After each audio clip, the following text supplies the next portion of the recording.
Hello guys, welcome back to my YouTube channel TP Home Gardening. ഇത് നമ്മുടെ Malaysian red. അപ്പോൾ നല്ല സൈസാട്ടോ. ഇത് നമ്മളെ ബിയ ഗാർഡനിൽ നിന്നും കമ്പ് കളക്ട് ചെയ്ത് ഉണ്ടാക്കിയതാണ്. ഇതാ ഏകദേശം എങ്ങനെ പ്ലാന്റ് ചെയ്ത് ഇവിടെ നിലത്ത് പ്ലാന്റ് ചെയ്തിട്ടുണ്ട്. ഒന്ന് ഡ്രമ്മിൽ ഇവിടെ ഉണ്ട്. ഇതിൽ തന്നെ ഇതൊന്നുണ്ട്, ഇസ്രായേലി യെല്ലോ ഉണ്ട്. അപ്പം നമുക്കിത് ഏകദേശം വിളവെടുക്കാനായിട്ടുണ്ട്. നമുക്ക് ഗായ്സ് ഇതാണ് നമ്മുടെ ഇസ്രായേലി യെല്ലോ. ഇതും ഏകദേശം പറിക്കാനായിട്ടുണ്ട് തോന്നുന്നു. സംഭവം ഫ്രൂട്ട് ചെറുതാണ്. ഇതിൻ്റെ ഒക്കെ അങ്ങനെ അവിടെ ഫ്ലവർ വരുന്നു. ഫ്ലവറായി ഇവിടെ ഫ്ലവർ ഉണ്ട്. ഇത് നമ്മുടെ മലേഷ്യൻ റെഡ് തന്നെ.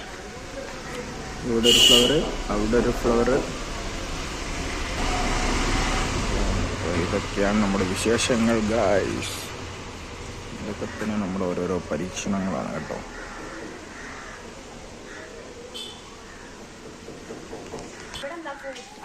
അപ്പോൾ ഗായ്സ് നമുക്കിത് പറിക്കാം. അപ്പോൾ ഗായ്സ് നമ്മൾ മലേഷ്യൻ റെഡ് ഹാർവെസ്റ്റ് ചെയ്യാൻ പോവുകയാണ് ഗായ്സ്.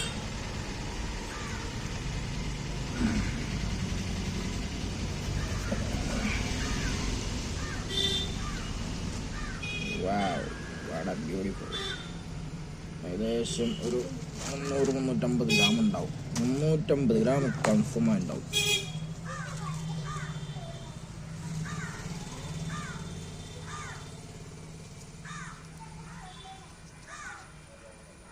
അപ്പോൾ നമുക്ക് കട്ട് ചെയ്ത് നോക്കാം ഗൈസ്. പിന്നെ നെക്സ്റ്റ് നമ്മൾ ഇസ്രായേലി യെല്ലോ ഭയങ്കര ചെറുതായിപ്പോയി. അപ്പോൾ നമ്മൾ ഹാൻഡ് പോളിനേഷൻ നടത്തണം, എന്നാലാണ് ഇതൊക്കെ സൈസ് വരുള്ളൂ. അപ്പോൾ ഗൈസ് ഇസ്രായേലി യെല്ലോ നമ്മൾ ഹാർവെസ്റ്റ് ചെയ്തിട്ടുണ്ട്. ആകെ ചെറുതായി. അപ്പം ഹാൻഡ് പോളിനേഷൻ നടക്കുക.